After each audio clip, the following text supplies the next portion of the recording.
Gary Lewis, welcome to ABC News 24. Thank you, Andrew. Gary, can I begin by asking what the purpose of your visit to Australia is? Who are you meeting with and what are you telling them about regional crime? The purpose of the mission is to engage with our counterparts. We work very closely with Australian counterparts from our base in Bangkok, covering 34 countries in East Asia and the Pacific. We work very closely with DFAT, with AusAid, with DIAC and the Attorney General's Office and other elements within the Government of Australia on a number of programs in East Asia and the Pacific. So my purpose here is to talk with them about how the programs are doing and to exchange views on some of the trends which are taking place on organised crime and drug trafficking in the region. Can you specify what those trends are for Australia? Sure. In terms of the types of flows that we're looking at, they tend to focus on drugs, methamphetamine largely, heroin, opiates, and the movement of people, migrant smuggling, trafficking in persons, the movement of counterfeit goods, fake pharmaceuticals, illegal timber and wildlife. So those are the areas that we cover.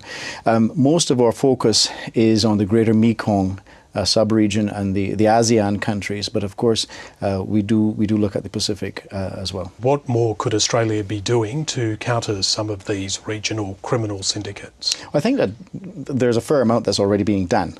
Australia has focused a lot of its attention on supporting the work of other countries in the region in terms of capacity building, training, providing knowledge products and promoting regional cooperation.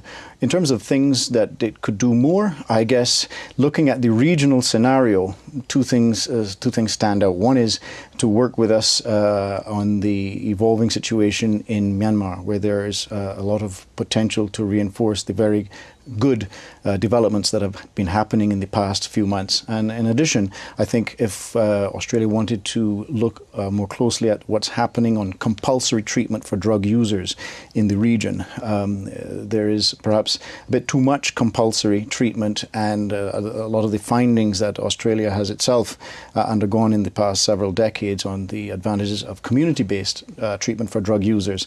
That's something that we could perhaps focus on expanding. On drugs, Australia has had a recent debate about the legalisation of certain drugs, the decriminalisation. Could that move, if it ever happened in Australia, have potential consequences? Well, it certainly will have consequences one way or the other. I think the important thing is to recognise a few facts. One is that over the past 40, 50 years, the international drug control regime, as it stands, I think has been able to contain the problem of illicit drug use to under 4% of the adult population. When you consider the situation with tobacco and alcohol, I think that's a reasonable success. I talked about 4%. 1% actually of the global adult population can be considered dependent on illicit drug use. So I think first point is to say that despite the fact that there are some pretty toxic consequences in terms of the illegal market for drugs in some countries, overall the international drug control regime has worked. Now, when you talk about decriminalizing, I think that what is important is that we look at what the evidence says. And I don't think the evidence points to one or other dimension as a result of decriminalisation. On organised crime, is there evidence that criminal syndicates are targeting Australia with the illegal importation of handguns?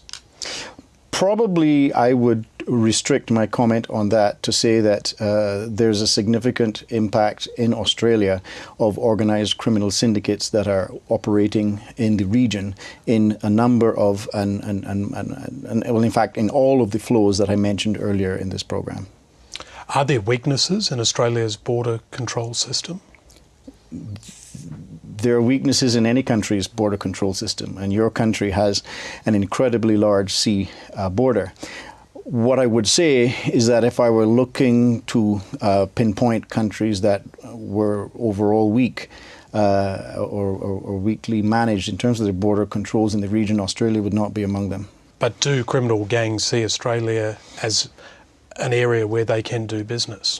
I think that because it is a relatively wealthy country and because there are dimensions of the criminal justice system here that criminal gangs would probably want to take advantage of, you will find that those dimensions will attract organized criminal groups. If you look at, for example, the amount of money that comes to that is counted in the regional flows, crystal methamphetamine is numerically not that big a deal.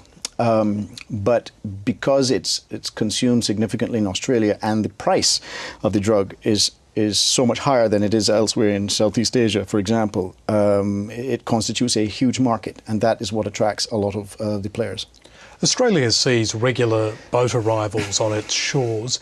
Is there something more that Australian authorities can be doing to stop the flow of boats? There's a fair amount that you're already doing. What I think we need to do is to do more, because as the economies of this region, East Asia and the Pacific, generate more growth, they become more attractive. Not just Australia, but in our region in Southeast Asia, Thailand, for example, attracts a significant number of migrants every year, a reasonably large slice of which then become trafficked. So there's a lot to be done by many countries in the region on this issue. What more could the Australian government be doing practically? Well, as I said, I think that you need to look at cooperating with other countries in the region, which you're already doing extensively with Indonesia, through which many of the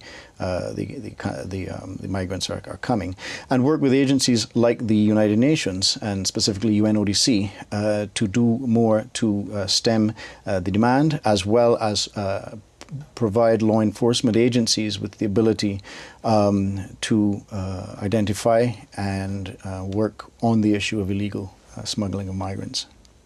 Gary Lewis, thank you very much for your time. Welcome, sir.